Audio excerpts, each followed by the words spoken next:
Olá, bem-vindos ao Sustent Talks, o nosso videocast sobre sustentabilidade, sobre agenda ESG, sobre estratégias verdes.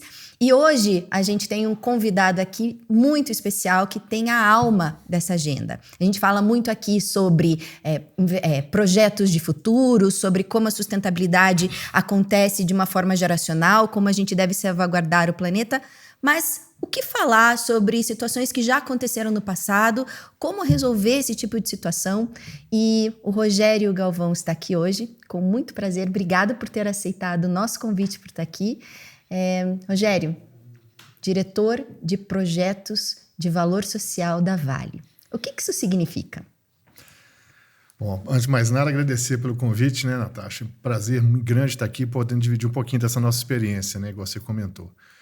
Essa é uma longa história, né? Projetos de valor social.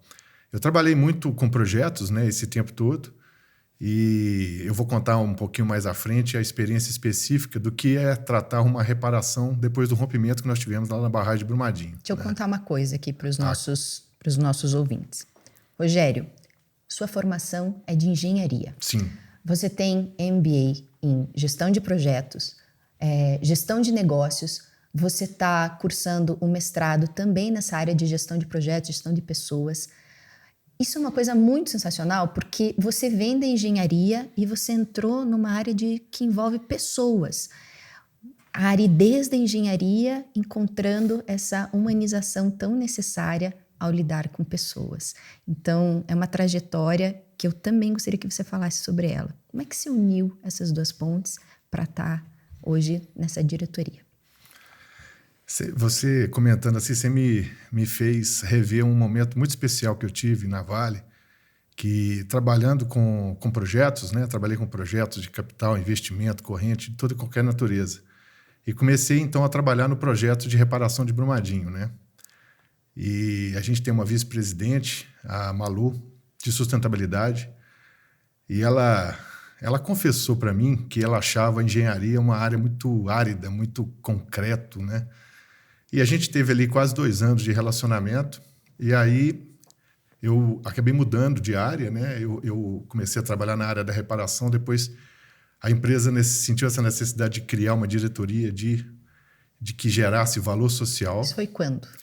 Isso foi esse ano, foi no início desse ano, né? Eu comecei a trabalhar na reparação em 2019, e esse ano a gente então criou essa diretoria com esse foco. Os episódios de Mariana e de Brumadinho são de que ano? Só pra gente saber. Mariana foi 2015, 5 de novembro de 2015, e Brumadinho foi 25 de janeiro de 2019. Você já estava na Vale nessas oportunidades? Já estava na Vale. Você lembra o que você estava fazendo nesses dias? Ninguém esquece.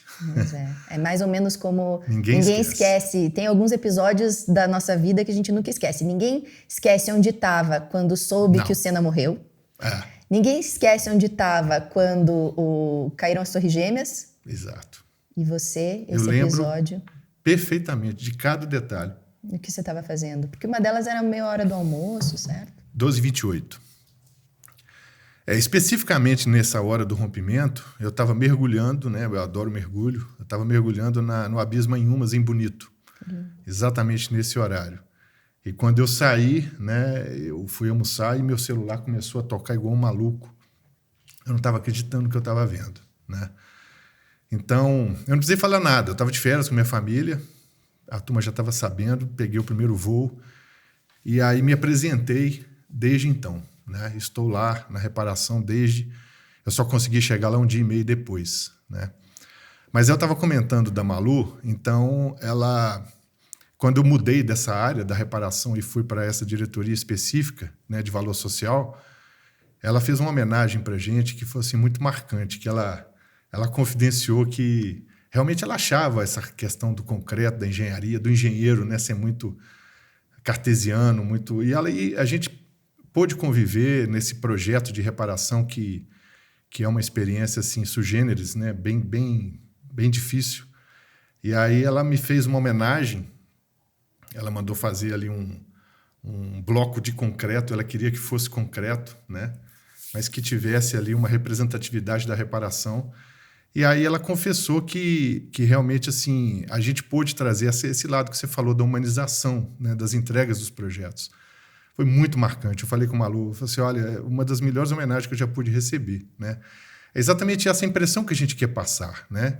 Uma engenharia e um projeto mais humanizado, né? E com sustentabilidade. Porque aqui, acho que é importante trazer isso. Você não está na diretoria de sustentabilidade, você trabalha com projeto. Isso. Você é a pessoa do projeto e essa acepção de trazer o valor social para dentro do projeto. É isso, certo? Exatamente. Como que você fez isso? Onde é teu campo de batalha hoje? É uma longa história. Então, assim, ao trabalhar com projetos, né, eu, desde pequeno, eu sabia que eu tinha a certeza de que eu queria executar projetos, né? É um sonho de pequeno, de criança. Eu morei atrás de um escritório de engenharia e eu via aquelas projetistas, né? Naquela época não tinha nem CAD, né? Era na mão mesmo, né? Lego, gostava de brincar de Lego. Exatamente, você lembrou bem. Como adorava construir as coisas com Lego, né? E aquilo deixava a gente ali, a imaginação voar, né? Flutuar. Então, essa era uma certeza que eu tinha, né? E comecei a trabalhar com projetos desde cedo, né? E depois dos anos 2000, comecei a trabalhar executando projetos para mineração. E em 2008, então, fui convidado para a Vale e comecei, então, a gerir uma carteira grande de investimento de projetos de capital. Projeto de capital é aquele que você investe no crescimento orgânico, né? Aquilo que acrescenta a produção. Tem outros projetos que são de manutenção, que a gente chama de engenharia corrente.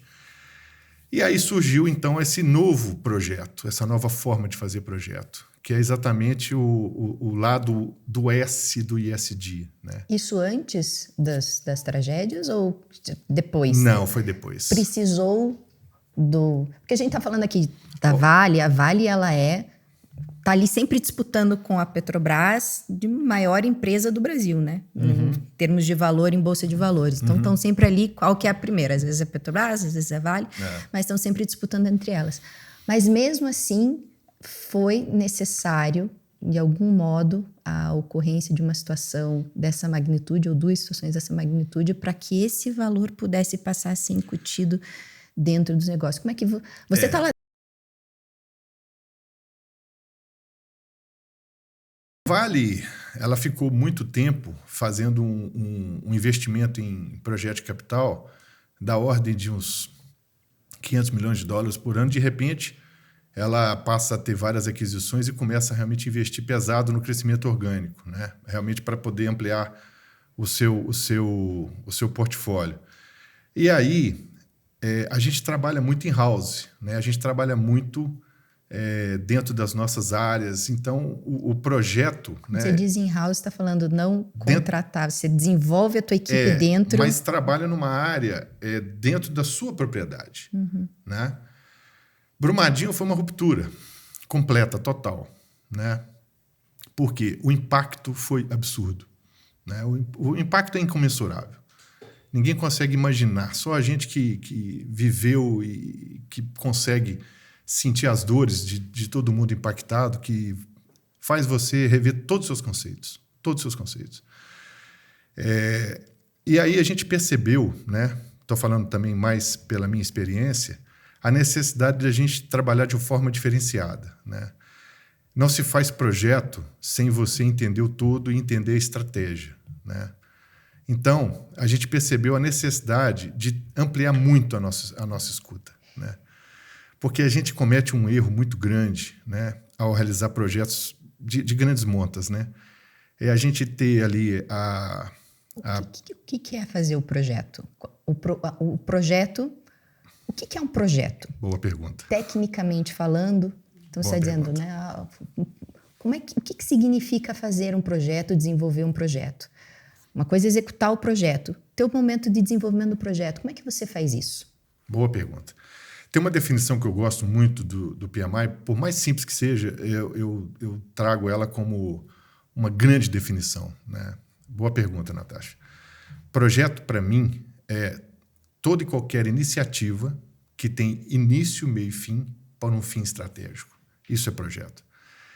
Que também possa vir a ser uma obra, né, a implementação de uma obra, mas projeto é isso, é uma iniciativa de início, meio e fim. Por quê? Porque Porque ele precisa ter um prazo, ele precisa ter um escopo claro, mas para atender um fim estratégico. Então, eu falo isso muito internamente lá com a minha equipe, quase como se fosse um mantra, né? Não se faz projeto sem entender a sua finalidade estratégica. E a finalidade é aquela que foi concebida lá no início, Exato. em geral. Ela pode até mudar no meio do caminho, mas lá no início você tem que entender a razão, enfim, do porquê que esse projeto começou. A gente tem que se questionar a todo momento, né? Para que serve aquele projeto? Porque se a estratégia muda, aí pela metodologia, né, em gestão de projetos, você tem que implementar um sistema de gestão de mudança. A pior coisa que existe é quando a estratégia muda e você percebe que o seu projeto não está adequado e você fica tentando remendar o projeto. Aí você perde o CAPEX, né, que é o valor de investimento, você perde o prazo e você não entrega o projeto, né? Então, esse é o principal ponto. Quando você passa a ter essa leitura, tudo muda. Qual o fim estratégico? Pois é, e é engraçado você estar falando disso, porque quando a gente conversou um tempo atrás, você me perguntou sobre qual que era a finalidade do Sustentalks. E eu dei a resposta errada! Porque eu não tenho esse conhecimento sobre projetos. Visão, e olha só que sensacional. E o fato de você ter me perguntado isso me fez me questionar assim, puxa, como que eu enxergo o Sustentalks como um projeto? Porque no fim das contas você está falando sobre sustentabilidade, você está falando sobre reparação, mas tudo é um projeto. Qualquer projeto, da nossa vida, o interessante é que você desenvolva ele como um projeto e, portanto, enxergue qual que é a finalidade daquilo. E até, assim, errado por quê? Porque, na minha visão, eu gostaria que o Sustentalks contribuísse com a questão de desenvolvimento do Brasil. A minha visão da agenda de sustentabilidade é uma visão de nova fronteira de desenvolvimento do Brasil. Mas é claro que onde que eu consigo, por meio, a gente aqui no Sustentalks consegue se movimentar uma engrenagem da sustentabilidade é pela comunicação. Sim. Então, a minha estratégia é a comunicação, sim. Óbvio, ela não vou chegar lá na ponta e desenvolver o Brasil, mas sim pela via da comunicação. Sim. Veja só, como identificar a finalidade Isso. do que você está fazendo é importante para entender como é que você chega lá, não se decepcionar com o resultado, né? O Brasil não se desenvolveu. Será que eu posso atribuir ao Sustentalks? Não, você fez o seu trabalho de comunicação. Isso que você está dizendo é sensacional. Então, olhe qual é a tua finalidade estratégica para conseguir né, se ligar a ela. Quando você me fez o convite, você me mandou o seu projeto, eu observei cada detalhe, né? Eu te falei isso. Poxa, que agenda bem montada. Eu percebi, eu fui no detalhe, pesquisei, né? E aí eu percebi realmente a diferença do que é o projeto Sustentalks, né? Por isso que eu te fiz aquela pergunta.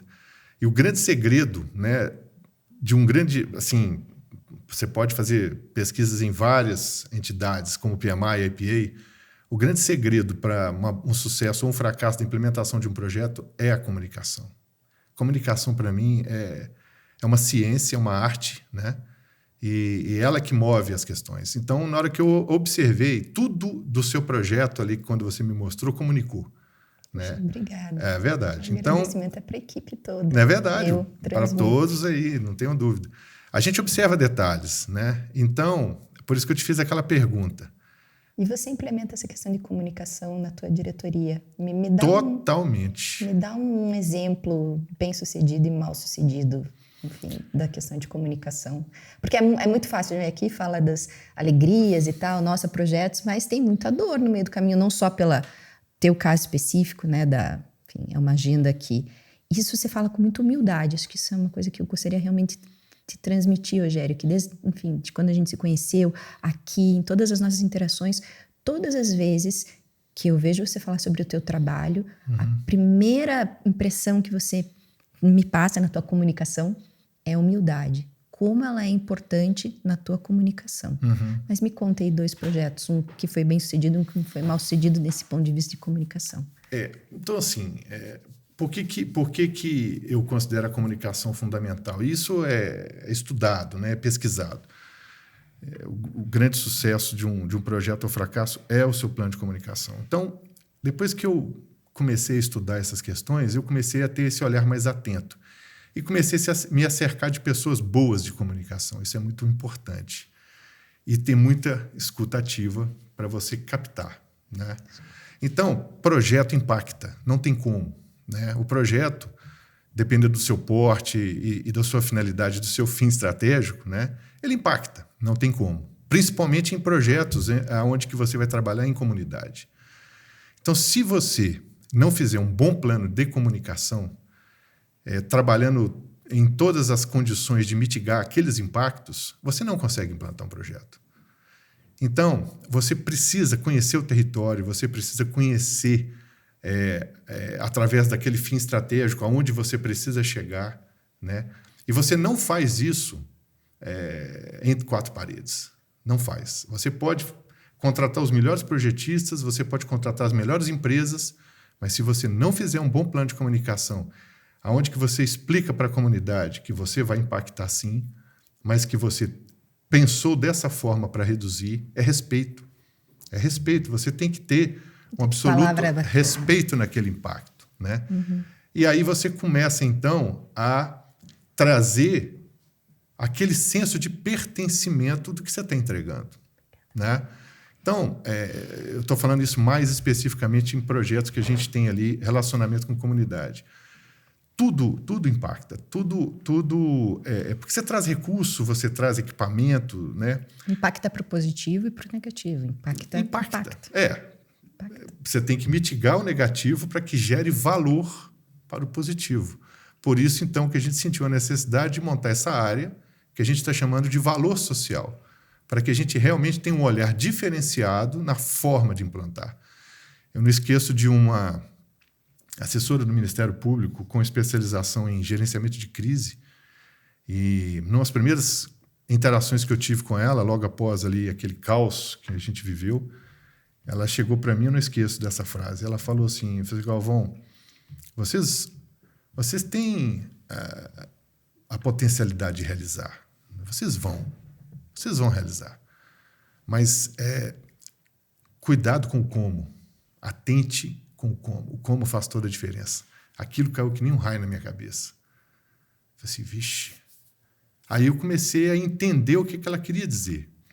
Porque, assim, especificamente lá, né, lá em Brumadinho, nosso sentimento de culpa, de impacto era tão grande que a gente queria fazer tudo muito rápido. A gente queria implantar, assim... Resolver o problema. Eu estou vendo que aconteceu uma tragédia, eu quero resolver isso aqui o quanto antes. Aquela antes. Ansiedade nossa de entrar reparando, compensando. E não é assim. E não é simples assim, né? Então, você precisa de ter ali aquela empatia, né, com o envolvimento, e o como faz toda a diferença. Aí você associa com o plano de comunicação. Se você não estruturar estrategicamente para que serve aquele projeto dentro de um plano de comunicação, você não consegue implantar projeto. Essa é a especificidade que eu trago em se falar de projetos. Uma das maiores dificuldades, eu imagino, em estar ali na situação de crise, é que você entra na comunidade, quer resolver o problema, a empresa tem condições, enfim, se voltou para resolver aquelas situações. Mas, nisso que você está dizendo, dessa escuta ativa da comunidade, tem o fato de que a comunidade também está vivendo uma crise claro. Do que eu quero agora, eu estou vendo claro. Aqui, o que eu vou responder, por mais que você pergunte, Rogério, o que eles querem, a resposta é difícil de dar. É muito difícil. Tem uma resposta de luto pelas pessoas, de luto pelo que se foi, da vida que você tinha. Como é que você se recupera disso para começar a dar as respostas do que você quer, então, reconstruir, indicar para a Vale, enfim, para quem for reconstruir, como fazer aquilo. Então, é um processo, realmente. E daí, essa velocidade... Como casar a velocidade da ansiedade de vocês com essa resposta que vocês esperavam ter da comunidade para aquilo que vocês queriam implementar. Eu acredito exatamente. Que deve ter dado bastante faísca aí, né? Foi um aprendizado importante, como escutar, respeitar o tempo. Não se faz projeto de uma forma isolada. Projeto, você tem que ter uma visão multidisciplinar em vários aspectos, né?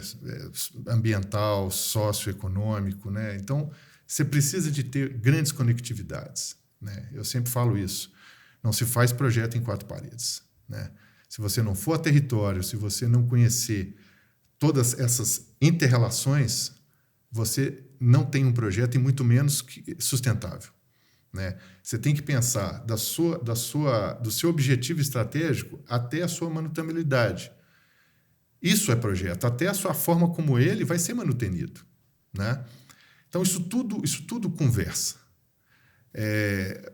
Como eu disse, uma das comunidades bastante atingida, a gente buscou os melhores projetistas, a gente buscou, evidentemente, tentar não descaracterizar, era uma comunidade muito simples. Porque tem isso também, né? A comunidade tem a sua natureza, tem a sua Você alma. não pode descaracterizar. Agora eu vou aproveitar que está tudo aqui destruído, vou levantar ladrilhar tudo, fazer um choque. Então, não é esse o objetivo. Não é, absolutamente. E você tinha me comentado algo muito interessante também sobre como é que vocês sentem que vocês estão atingindo o objetivo de valor social. A métrica disso é super difícil, né? Como que eu sei que eu estou atingindo o valor social? Pois é, então olha só. Voltando sempre naquele ponto da visão estratégica, o projeto é essa iniciativa para atender o fim estratégico. Então, se o fim é realmente reparar, reintegrar, esse que foi sempre o maior desafio. Como você reconstruir, ressignificar, talvez seja a palavra, né? Para que realmente a comunidade se sinta pertencida ou pertencente àquilo que está sendo reparado. Então, um dos indicadores que eu sempre falo é a forma como a comunidade como ela se identifica, como ela se mostra, como ela se posiciona, né? E aí são detalhes, como uma postagem que uma área que começou a ter um certo retorno socioeconômico, como ela faz um Instagram, como ela divide com a própria comunidade, entendeu? Tem que ser deles. Esse é o indicador. Sim. Tem que vir o pertencimento deles, né? Uma das formas que eu sempre comento que a gente errou pra caramba é tentar executar aquele projeto todo de uma vez, mas a gente impactaria tanto uma comunidade tão sensível e tão pequena, como várias outras ao entorno, que a gente errou nisso. A gente percebeu a duras penas que a gente errou. Aí o que a gente fazia? Eu levava a minha equipe, a gente rodava o território no final de semana. Porque você tem que vivenciar, ou pelo menos tentar entender o que era, né? Eu não conhecia essa comunidade antes do rompimento, mas eu sempre ia lá no final de semana. Como é que te recebiam? Pois é. No início, muito difícil, mas eu ia meio até a paisana. Uhum. Eu ia meio a paisana porque eu queria era captar o dia a dia deles. E aí uma comunidade assim estava isolada, né? Era uma comunidade que não tinha nem asfalto para chegar nela. Então, tão simples. E assim, domingo, você só escutava passarinho cantando. Eu falei assim, meu pai, como é que eu vou entrar aqui com aquele tanto de caminhão? Isso vai impactar fortemente aquilo lá, né? E aí a gente percebeu que a gente estava agindo errado, né? E através também dos nossos RCs, né, as nossas relações com a comunidade, nossos RIs também, todos trazem, né, para o projeto, para a visão estratégica, toda essa informação que é importante, que eu falo muito da escutativa. Quando a gente percebeu isso, cara, nós mudamos tudo. A gente mudou a conversa porque, assim, igual você mesmo falou, como que eles vão entender o que é bom ou o que não é para eles, né? A gente estava ali com uma super vontade de reparar, mas como fazer esse passo? Com muita conversa, com muita escuta, para e passo, né? É sempre uma grande cadeia, nada pode ser feito isolado, sempre na visão ambiental, econômica, social. E aí você começa a estabelecer micros projetos que se interrelacionam. É como se fosse uma teia bem sutil, bem fina. E aí a coisa começa a ter sua sustentabilidade. Por quê? Porque eles precisam sentir parte daquilo ali. Não adianta nada você entregar projetos maravilhosos com torneira de ouro se eles não se pertencem. Sim. Não adianta nada. E essa comunicação que você falou que é tão importante, da humildade que você transmite, acredito que você transmita isso muito para a tua equipe também, por consequência, a tua equipe nas ações também transmita isso. Como ela é importante, né? Fazer com que a comunidade se sinta proprietária, Sim. não proprietária, né, como dona, mas participa, dona daquele destino que está sendo construído novamente.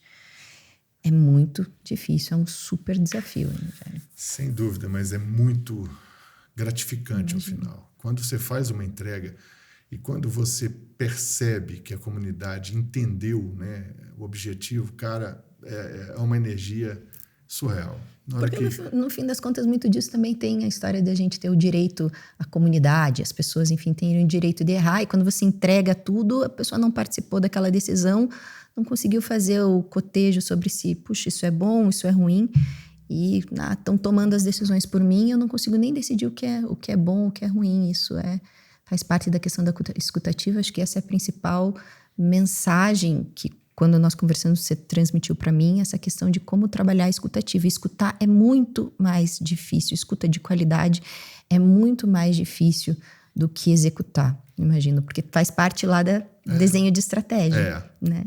E daí, como é que você trabalha com a tua equipe? Quais são as metodologias que você usa? Porque tem isso, e tem o fato também, que eu lembro que você comentou uma vez, que a Vale implementou muito desse valor social em diversas áreas. Então, a Vale hoje ela é positivamente contaminada, contaminação é uma palavra semanticamente ruim, mas vamos usar para o lado bom aqui, positivamente contaminada por essa necessidade de se colocar valor social em cada agulhinha ali que está dentro da Vale, precisa carregar essa meta de olhar para todos os projetos colocando valor neles. Isso aí. Então, boa pergunta sua, né?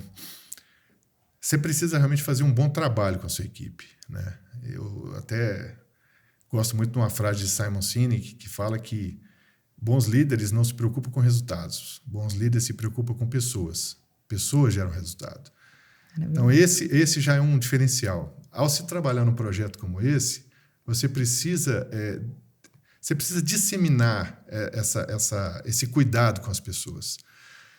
Não só, né, para quem você vai estar ali impactando ou trabalhando, ou para exatamente quem está executando essa tarefa. Tem que ter um outro olhar. E aí o grande detalhe que eu posso comentar é vender propósito. Né? Ninguém gosta de executar atividade.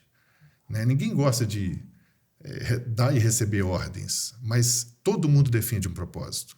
Né? Então, desde o princípio, a gente tratou toda aquela gama de projetos como uma missão. A gente chama lá na missão Brumadinho. Né? E por incrível que pareça, por mais difícil que seja, né, a gente está trabalhando ali naquele ambiente, quase que eu estou com a mesma equipe do início da sua formação. Eu estou praticamente com 80% da mesma equipe. Né? E aí você acaba constituindo ali um ambiente de uma segurança psicológica muito grande, um ajudando o outro o tempo todo, mas porque a gente tem muito claro essa questão do propósito. Né? Então, a gente chama isso de missão Brumadinho. Tem colegas ali de vários anos de trabalho que você se surpreende com o nível de entrega das pessoas, né? Quando ela entende o propósito, quando ela entende o fim estratégico. Né? Então, a gente trata como missão. E o que a gente percebeu? Né? Por ser um ambiente... Se fala muito daquele termo americano, VUCA e tudo, né? Que é volátil, incerto. Né? Então, a gente precisava trabalhar de forma diferenciada. Né? Uma que, assim, era tudo diferente de tudo que a gente já tinha feito. Né? A gente não está trabalhando num ambiente controlado, que a gente fala. A gente está trabalhando num ambiente incerto. Né? Então, tudo muda o tempo todo.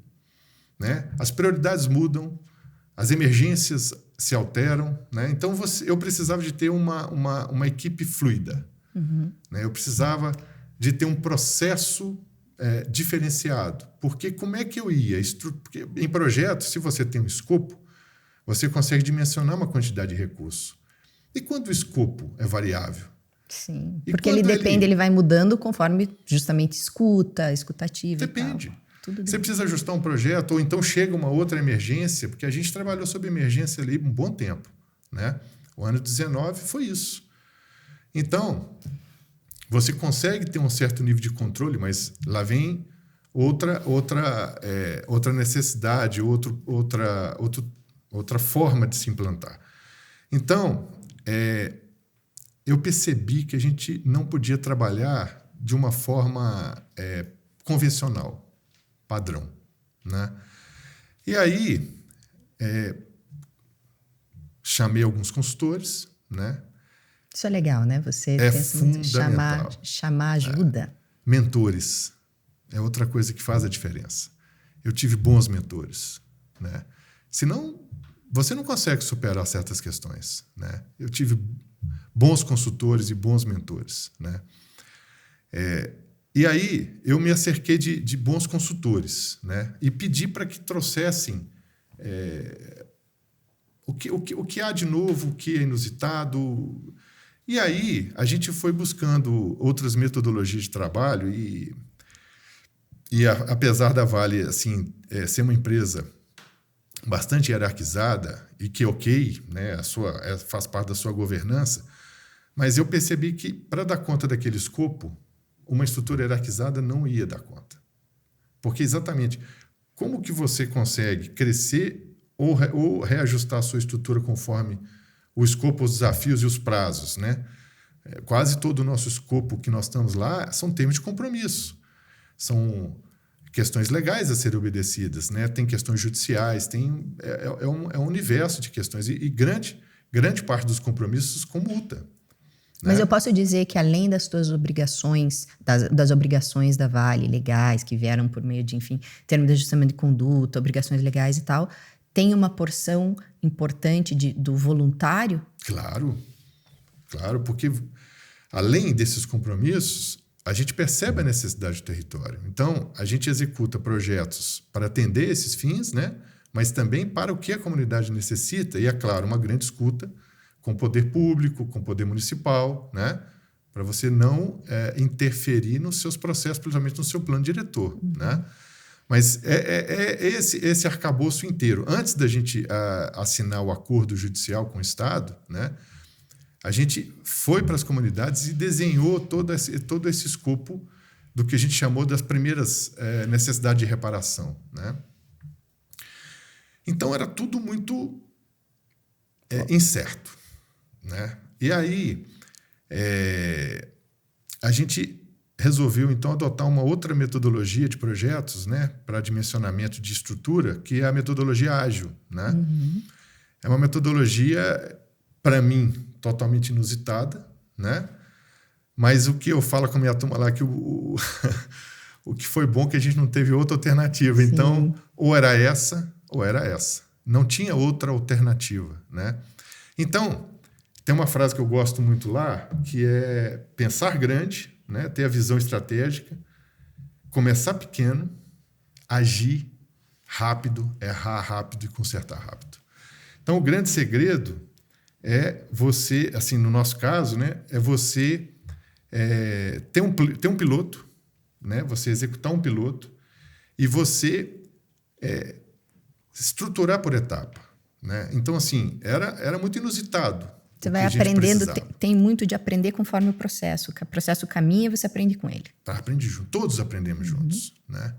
Então, e essa disponibilidade de querer aprender que é o diferencial. Rogério, na tua diretoria, como é que você formou tua equipe? E conta para mim como é que é uma reunião de vocês nessa estruturação, olhar a estratégia e a estruturação do projeto em si para entregar esse valor social. Então, assim, o que eu sempre comento, né? Vender o propósito, né? É o que eu digo lá. A gente entende que esse portfólio de projetos acaba sendo uma missão, né? Então, você tem que cuidar muito bem, né, das pessoas.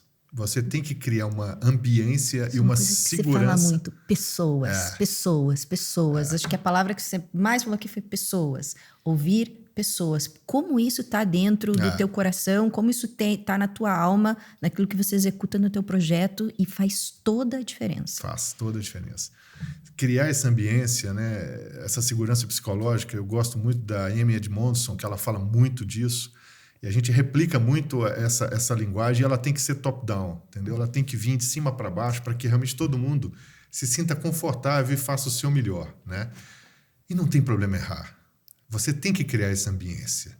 Se você detona o erro, você perde um valor muito grande em corrigir as questões. Alguém sabe o que precisa ser feito o tempo todo? Óbvio que não.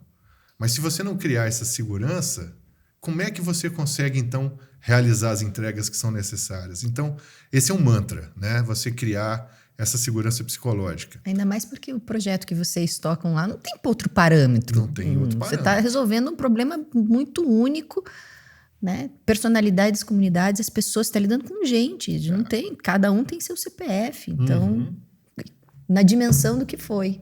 Então, a gente precisa imprimir essas questões. E você se surpreende com o poder de realização delas quando elas conseguem realmente se identificar a esse propósito, né? E aí, da parte de... Aí vamos falar de governança, né? Da tua equipe. Como é que você... Como é que tua equipe... Pois é, então a Vale, ela, por natureza, claro, ela tem uma governança bastante específica, né? E ela tem um processo bastante hierarquizado, né? É um processo que é necessário para uma empresa daquele porte. Mas eu percebi que essa verticalização em estrutura não ia nos atender. Por quê? Exatamente... Quando se tem um projeto, você consegue dimensionar um escopo, você consegue dimensionar os recursos. Mas e quando isso é incerto, instável, né, volátil? Não dá para trabalhar da forma convencional, né? Então, a gente contratou alguns consultores, né, alguns mentores, que nos deram ali algumas orientações. Mentoria. Isso é, de novo, a questão da humildade. Você ir atrás de pessoas que possam te ajudar. Como importante ter essa consciência, mentoria. Lembra de algum mentor que te marcou? Nossa, vários. vários mentores, né? Tânia Zambelli, a Carla da Grafos, o Leandro Grande, da Orbe, são vários, né? Cada um com sua especialidade, sua disciplina. E isso tudo soma, né? Grandes empresas que realmente trouxeram uma metodologia que não é o nosso core, né? Mas você tem que, em prol desse propósito, você tem que abrir mão, você tem que arriscar, né? E, como eu sempre falo, né, assim, é importante a gente pensar grande, né, mas começar pequeno e agir rápido. Isso faz toda a diferença. Agir rápido para errar rápido, para consertar rápido. Num protótipo, né? E ali a gente vai construindo ao longo do caminho juntos. Esse é o segredo. Tudo faz parte de uma cocriação. Como é que você lida com vaidade de equipe? Porque assim, você está me dizendo, todo mundo cria junto e teu mindset não tem problema errar, eu preciso que todo mundo pense, isso aqui é um brainstorm, vamos pensar, vou criar um protótipo, criar um piloto, executar ele rápido para poder consertar ele rápido, encontrar qual que é o caminho bom e implementar, daí criar escala disso para outros projetos. É mais ou menos essa a tua dinâmica. Como é que você lida com a vaidade ao sentar na mesa de reunião com a tua equipe e alguém não querer aparecer mais com o outro? Porque o erro é uma dor, né? As pessoas veem o erro como uma dor. Não posso dar uma opinião aqui que vai ser falha. Como é que você resolve isso? O que você trabalha na tua equipe para que isso não aconteça? A questão da vaidade, eu acho que isso é o grande mal da humanidade, né? É muito triste isso. E não assim, é difícil você realmente fazer todo o exercício de escuta e de humildade que é necessário. Mas eu sempre digo, quando você cria um espírito de equipe, aí, quando todos começam a falar a mesma língua, aí o vaidoso se destoa. E a seleção é natural, é impressionante. A seleção é natural, né? Então, ele destoa. A ação dele destoa, a fala dele destoa. É um processo seletivo mesmo, né? Também tem muito a ver também, às vezes, com perfil. Então, é uma seleção natural. Por isso que errar é importante, rápido, para você corrigir rápido. Porque também a pessoa, às vezes, está ali, mas está no processo de sofrimento, né? E não é a dela, né? Por isso que você tem que ter os consultores e os mentores. Eu tenho algumas profissionais que têm a sua especialidade em escutar o sofrimento. Porque não tem como, ele é inerente ao processo. Não tem crescimento sem sofrimento, né? E aí você precisa aprender a ter também esse tipo de escuta e tratar o sofrimento. E aí o que acontece? A vaidade, ela traz esse sofrimento também. né? E aí, por esse processo que a gente trabalha muito em equipe, isso destoa. E aí a seleção é natural. Isso eu posso te garantir. Mas aí, voltando à questão então da estrutura, né? O que eu percebi? E aprendi no meu mestrado há pouco tempo agora, que caiu também assim que nem um raio na minha cabeça. Isso é muito legal, você aplica muita coisa dos teus MBAs e do teu mestrado. Troca, né? Tudo uma grande troca, né? A gente entra com a necessidade, com a experiência, com a prática e depois aprende uma teoria. Isso faz toda a diferença, né? E assim... Então, eu aprendi lá 2 processos, né? Tem um processo que é a burocracia, né? Que vem da etimologia da palavra bureau, que é um escritório, né? Escritório em francês. Cracia é poder, é gestão. Então, é a gestão de processos rígidos, de processos que é importante também, né? Tudo tem o seu time e a sua forma de aplicar. Mas aí eu aprendi a docracia. Aí, aquilo, nossa, quando o professor me mostrou isso, eu falei assim, gente... Eu já faço isso. É o que a gente está realizando. E isso é gratificante. Você sentir a necessidade de trabalhar diferente, buscar alternativas que tem no mercado e descobrir... E ver que aquilo está teorizado. Que aquilo está teorizado. E o que é a docracia? Pois é um termo cunhado por Alvin Toffler, né? Agora é recente, não tem 10 anos esse termo. Qual que é a diferença da docracia? ADOS vem de ad hoc, né? Que é propósito. Caramba, propósito. Assim, imputar alguém o propósito. Então, é um processo de gestão por propósito. Olha só como é que encaixa. E aí, a gente sente essa necessidade de trabalhar diferente e eu descubro, então, que se chama docracia. Eu até trouxe aqui uma colinha porque eu não quero esquecer uma palavrinha. Então, olha a diferença que para a gente faz todo o significado, né? A burocracia, ela tem normas e regulamentos rígidos e precisa, claro. Super weberiana, a questão da Total. burocracia, inclusive de Estado. Mas a docracia é cooperação e liberdade. Né? Porque eu incentivo muito inovação, incentivo muito criar as coisas de forma diferenciada, inovação tecnológica. Né? A tecnologia está aí. Ela precisa ser bem utilizada, bem aplicada, para gerar valor. Então, a burocracia, você tem ali padronização, a docracia é diversificação. Né? Você tem a racionalidade, você passa a trabalhar com equipes multidisciplinares. Você precisa trabalhar numa estrutura horizontalizada. Não cabe a estrutura verticalizada. Não é uma hierarquia. Não tem. Você está trabalhando assim. Né? E esse é uma riqueza muito grande se trabalhando com projetos, porque se você tem as suas equipes trabalhando em determinadas áreas, quando você trabalha dessa outra forma, né, na metodologia ágil, você passa a ter uma fluidez imensa no processo. Porque aí a gente se organizou com outro sistema, que é através de tribos, de squads e chapters. O que é isso? Você se reorganiza de tal forma que você trata as prioridades, você tem uma visão multidisciplinar, né? Você tem ali os seus recursos e você mobiliza para atender aqueles projetos prioritários para atender aquele fim estratégico. Isso não demanda muito de você, o conhecimento daí de toda a rede que você está... Entende o que eu estou querendo dizer? Sim. O teu nível de conhecimento em relação a tudo aquilo que você vai abraçar, na medida em que não é hierarquizado. Excelente pergunta. A metodologia preconiza ter o que, né, se chama de CTO, que é o Chief Transformation Officer, né? Então tem o CFO, que é o Chief Financial Officer, mas essa metodologia preconiza de ter, então, um gestor, uma pessoa que conhece da estrutura, conhece das prioridades, e ele, então, percola na estrutura para poder realmente fazer a melhor distribuição dos recursos. Mas aí eu descobri que é difícil achar essa pessoa. É difícil você... E absolutamente não pode passar por mim, porque senão você cria trava. A verticalização, eu travo o processo. Né? Então, eu descobri uma nova forma de trabalhar que eu chamei, né? Nem sei se existe isso, mas eu chamei de TTO, que é o Team Transformation Office. A gente resolve em colegiado. Você despersonaliza e você... Então, assim, a gente tem as nossas reuniões estratégicas exatamente para calibrar isso. E aí, eu não criei essa figura do CTO, eu criei o TTO. Que é o time a gente senta, se movendo. É o time. É o time que conhece o time. entendeu?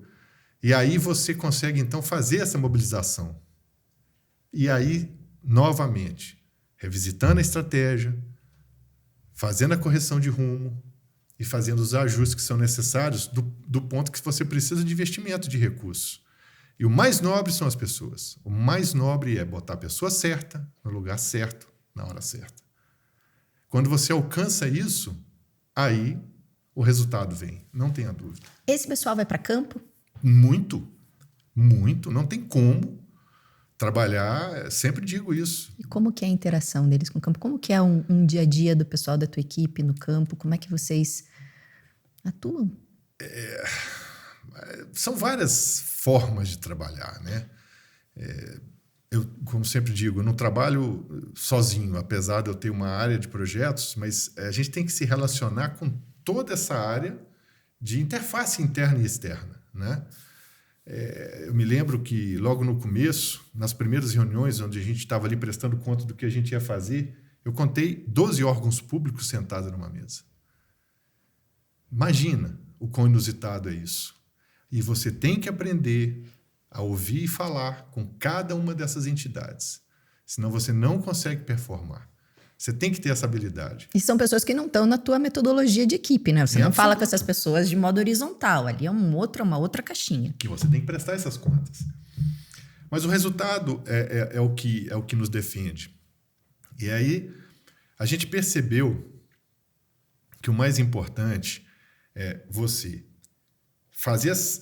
saber fazer essa leitura, né, das áreas de interface interna e a conectividade com a externa, né? E aí, o que a gente percebe? Através, sempre digo isso, né, de uma escuta ativa muito grande, você precisa estar num processo relacional com o território. Então, o que eu fazia com o pessoal? Eu tenho projetistas que trabalham em São Paulo, aí eu crio um roteiro de visita, entendeu? No fim de semana também. Não obrigatório, mas vamos curtir, vamos conversar com aquele morador, até a paisana mesmo. Vamos sentir o território. Não se faz projeto dentro de quatro paredes, sempre falo isso. Então você tem que captar. E tem as pessoas que já conhecem o território. Então o que eu faço? Eu me hospedo em pousadas, entendeu? Eu vivo Você vai lá na pracinha os eventos, no fim de semana? Numa pracinha no final de semana, entendeu?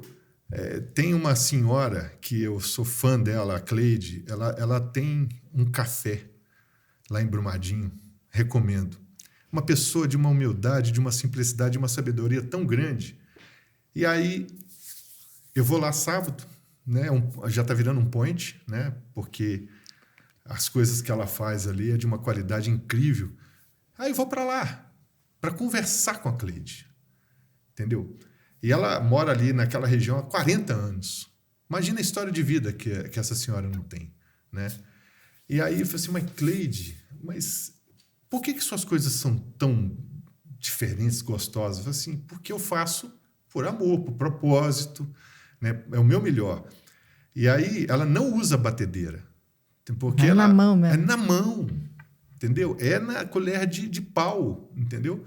E ela passa essa simplicidade para a gente. Fala assim, mas para que, meu filho? Para que eu vou ampliar? Para que eu vou botar batedeira ali? Eu perco a minha qualidade. Você perde a tua essência, ela perde a essência dela, ela perde quem ela é. E aí, sem eu me anunciar em absoluto, mas eu conversava com a Cleide e ela me passava tanta informação de território. E aí, o que eu fazia? Eu chegava para o meu pessoal, dividia com eles e pedia para eles irem lá, vivenciar o território, conhecer. Pô, Brumadinho tem uma história imensa, entendeu? Tem venda lá de 120 anos, que passou de pai para filho, tem uma história ali, entendeu? Como é que você entra num território desse, se propondo a reparar e compensar sem conhecer essa história, né?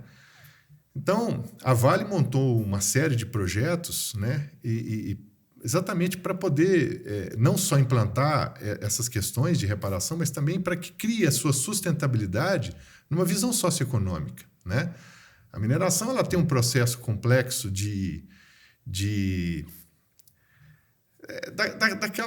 daquela dependência, né? Então, a gente está se redesenhando nisso em territórios. A gente está realmente com maravilhosos programas, que isso leva tempo, é claro, mas eu considero que ele está muito bem estruturado, como o Céu de Montanhas, que é um projeto de turismo. Qual é o prazo de projeto da Vale para essa agenda de sustentabilidade?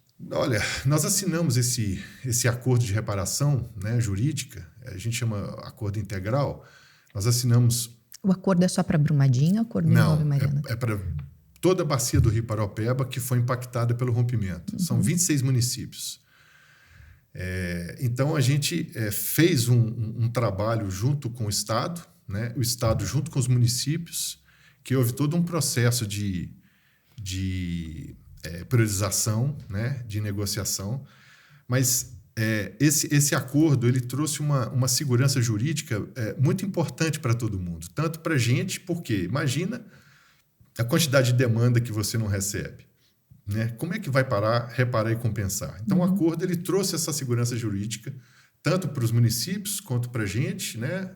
Quanto para o Estado. Foi um acordo eu considero ele muito bem estruturado, porque organizou essas demandas. E a grande visão é exatamente buscar essa sustentabilidade. Né? O que adianta você entregar alguns projetos se ele não tiver a sua sequência de manutenção? Não adianta.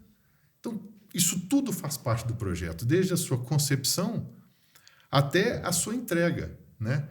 Eu me lembro muito bem das primeiras creches que nós fizemos, né? A gente sentia essa necessidade, aí entregamos algumas creches, unidade de saúde da família, que era uma necessidade da comunidade, e eu fiquei tão satisfeito quando eu vi, após você ter entregue uma creche, você vê aquelas crianças, né, tão bem cuidadas, né?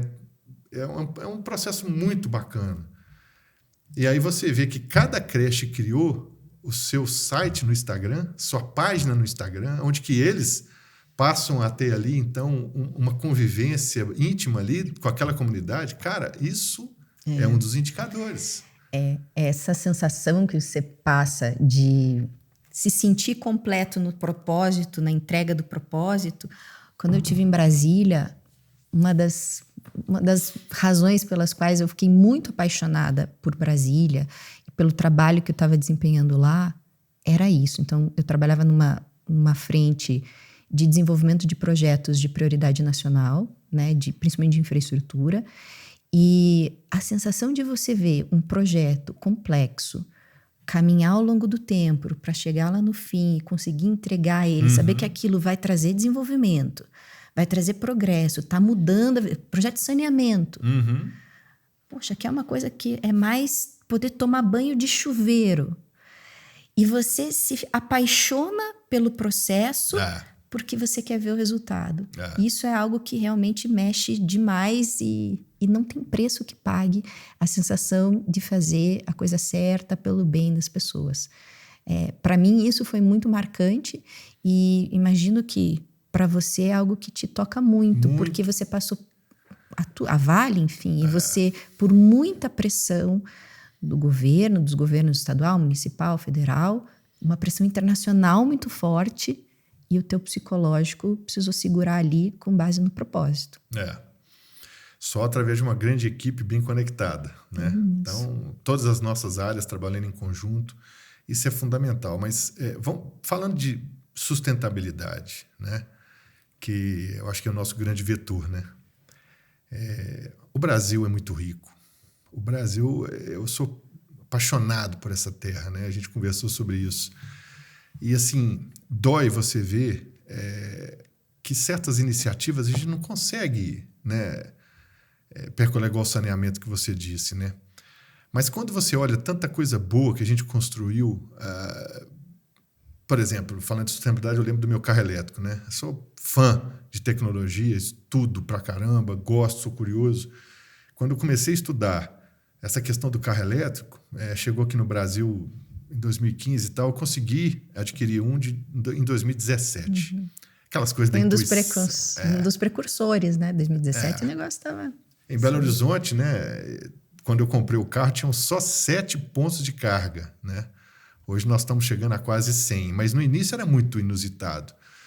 E aí... O pessoal te pedia carona para saber como é que era andar com esse carro elétrico. Cara, o carro elétrico é fantástico. Eu sou Você meio tá ligado, suspeito. não tá ligado, porque você não escuta, né? Você escuta motor. Eu falo que carro elétrico faz bem para a saúde, porque ele não vibra, ele não dá som, ele tem uma condição de segurança muito maior do que todos os carros que eu já tive. E ele é um centro de entretenimento, né? Então, assim, eu não tenho estresse nem com o trânsito. Parou o trânsito, eu estou com um centro de entretenimento. Então, no stress, né? Então, faz bem para a saúde. Eu sempre falo isso. E na hora que eu lembro, né, que eu deixei, eu devo ter o quê? Eu estou no meu segundo carro, mas acho que ao total eu já estou chegando a 80 mil quilômetros. E olha que eu rodo pouco, né? Em 7 anos. Mas deixei de lançar 80 toneladas de CO2. Né? Então, fiz minha parte. Né? Então, sustentabilidade é muito passar por você fazer a sua diferença onde quer que você esteja, da forma que você conseguir fazer. Né? Então, o Brasil é muito rico. Aí, na hora que você olha que nós temos uma matriz energética onde 85% dela é renovável, e, infelizmente, pouca gente sabe disso. Isso é muito clamoroso. Temos os nossos gaps, mas temos as nossas potencialidades, que a gente tem que saber explorar ela. A gente não fala nem de transição no Brasil energética, porque a gente já nasce com a matriz limpa, né? A gente não está falando de transição como fala a Europa e tal, a gente matriz já pura. nasce com ela. Imagina, na Europa, se não me engano, acho que não chegou a 40%. Né? Toda a dificuldade que eles tenham lá, não estou desmerecendo, mas nós temos essa condição. Então, se a gente... E a gente é muito bom nisso, né? Na hora que eu... Outra questão, né, de sustentabilidade que eu acho importante é a conectividade. Né? Conectar pessoas, conectar processos é muito rico. Né? E o carro elétrico me deu essa oportunidade, né? Porque quem está por trás dessas questões de mobilidade urbana pensa diferente. Eu fiz excelentes amizades no Brasil inteiro. A gente tem um grupo de WhatsApp aqui que você precisa ver como roda, né? E a gente troca muita informação. Eu tenho o Xará lá, o Rogério lá em Brasília, o Léo em São Paulo, o professor Pina, né? Lá de Sapucaí. Então, assim, nosso Vale do Silício aqui em Minas. Eu fiz tanta amizade, tanta conectividade, né? Isso acaba te incentivando a fazer tanto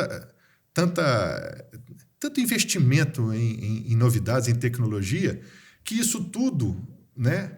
Eu considero isso fundamental dentro do processo de sustentabilidade, porque isso percola naturalmente. E é curioso você falar isso, porque você está numa frente do ESG, que é do S, muito forte no teu trabalho. A frente do S é uma agenda de urgência. Ela é uma agenda dessa geração. E, ao mesmo tempo, você, no teu dia a dia, está olhando para a agenda do E, do meio ambiente. Estão falando aqui de carro elétrico e, com certeza, outros processos que você implementa na tua vida que estão conectados com a agenda daí ambiental, que também, enfim, né, tem relação com projetos da Vale, claro, de ambiental, mas... no teu dia a dia de trabalho é o S, né? É o social, é essa agenda. E como é que você vê isso? Essa urgência do S de resolução imediata com essa agenda geracional, ambiental de futuro. O cobertor não é muito curto? É uma boa pergunta. Eu não consigo ver nada desassociado, entendeu? Se você realmente tem... e não tem como não ter, né, uma agenda ESG estruturada, você precisa fazer essas 3 siglas se interagirem e conversarem muito bem. Não tem como você olhar só o social também se você não vê o impacto ambiental. Não tem como você reparar o impacto ambiental sem ver o que aquilo ali realmente afeta do ponto de vista social. A gente... naquele afã de querer resolver algumas questões sociais, a gente acabou aplicando algumas emergencialidades que trouxe outros impactos. Né? Então, tudo se conversa. Não tem como você levar desassociado. Né? Então, o E tem que conversar com S, que também tem que ter um G, né? Uma governança adaptada e apropriada para que você consiga ter celeridade nessas duas entregas. Tudo se conversa. Esse, acho que assim, é o grande aprendizado, entendeu? Se você levar sozinho, você não faz nada. Se você levar desequilibrado, também você não vai longe, né? Você só consegue evoluir fazendo uma boa leitura, né? Repito, né? Estratégica, mas trazendo o equilíbrio dessas três questões, né? O E, né? O S e o G tem que andar junto. E na hora que você, então, consegue entender um pouco né? Porque a gente está ali muito na prática, no errar e fazer, mas quando você começa a entender a teoria por trás disso, aí solidifica, aí matura, entendeu? Sim, sim. Isso é muito rico e gratificante. Rogério, obrigada pela sua presença aqui no Sustent Talks. Foi muito inspirador ouvir você aqui, porque é verdade que a teoria é muito importante, porque quando você solidifica, como você diz, num livro, numa teoria, a questão da metodologia, né, as questões sociais, a questão ambiental, muito legal. Mas ouvir quem está lá no front, vivendo o dia a dia, e consegue transmitir isso com tanta alma, minha visão do que você fez aqui, isso mostra para mim que, enfim, a gente precisa se inspirar em pessoas como você para fazer essa agenda de sustentabilidade andar. Muito grato. Você gostaria de trazer alguma palavra final, inspiracional para as pessoas que estão nos ouvindo? Olha, tem um livro que eu acabei de ler, que é o Ikigai, né? O Ikigai é uma filosofia japonesa que é o propósito, né? O Ikigai é o que te motiva, né? É o que te faz levantar da cama, que faz fazer acontecer as coisas. E essa filosofia japonesa, eu fiquei tão fascinado com ela, de tão simples que ela é, mas de tão... Você gosta muito de filosofia? Adoro. Adoro. Filosofia, a gente tem que beber na fonte, né? Na fonte verdadeira lá de trás. Então, assim, estudar os grandes filósofos, né? Os gregos, então, vixe, né? Estoicismo. Estou fascinado com Marco Aurélio. Eu te dei a palavra final, mas você vai falando da vontade de perguntar mais. O que te move nessa agenda? Qual que é o teu propósito em fazer o que você faz? Já que você falou de filosofia. Pois é, então é isso, né? O estoicismo, ele nos ensina de que tem uma oração que é da serenidade, né? Que é: dai-me forças para fazer o que tem que ser feito, né? Paciência para aceitar aquilo que eu não posso fazer nada e sabedoria para distinguir uma da outra. Essa é a essência do estoicismo que acho que São Francisco de Assis utilizou, grandes mestres aí utilizaram, né? Então, você, nessa complexidade toda, se você não tiver esse apoio filosófico, fica difícil de você encarar certas questões. Você precisa de muita orientação, né? De muita ajuda. E aí, o que é o Ikigai, então? É a busca desse propósito. Na hora que você, então, entende ali o seu propósito, a sua missão, aí fica mais fácil levar as questões, né? E eu falo com minha turma lá, eu me sinto começando. É esse que é o propósito, entendeu? Estou começando o mestrado agora, pensa bem, né? A turma fala assim, mas você não é meio doido, não? Cara, mas parar de aprender jamais, né? Que é uma das filosofias do Ikigai, né? Nunca deixe de aprender, né? A gente tem sempre que estar ali buscando esse aprendizado, essa melhoria. Então, eu diria isso, né? Que busquem o seu Ikigai, busquem a sua motivação, né? Porque o resto é só prazer. Muito obrigada, viu? Obrigada mesmo por estar aqui. Obrigada por essa aula maravilhosa. Acho que, enfim, de mensagem muito importante que você deixa, além de tudo que foi dito, a questão de ouvir pessoas, para mim, é muito sensível. Mudou o meu jeito de ver as coisas. Eu sou uma pessoa que foco muito assim, em resultado, e a parte de pessoas Obrigada por me ensinar sobre isso. Eu te falo, né? Assim, a gente tem o poder de impactar positivamente tudo, né? A gente pensa sempre nos impactos ruins, mas por que não pensar em impactar positivamente, né? Impactar as pessoas, impactar a sociedade, impactar o nosso entorno. Vamos pensar nisso, né? E você também faz muito isso. Você está preocupada em montar um canal de comunicação que também proporcione impactar positivamente as pessoas. A gente está no mesmo caminho e te agradeço muito a oportunidade. Rogério, obrigada pela tua presença aqui no Sustentalks. Foi muito inspiradora a nossa conversa. Eu espero que você também tenha gostado. O nosso episódio fica no YouTube, fica no Spotify. Convido também para nos seguir nas nossas redes sociais. E até o próximo episódio do Sustentalks. Obrigada.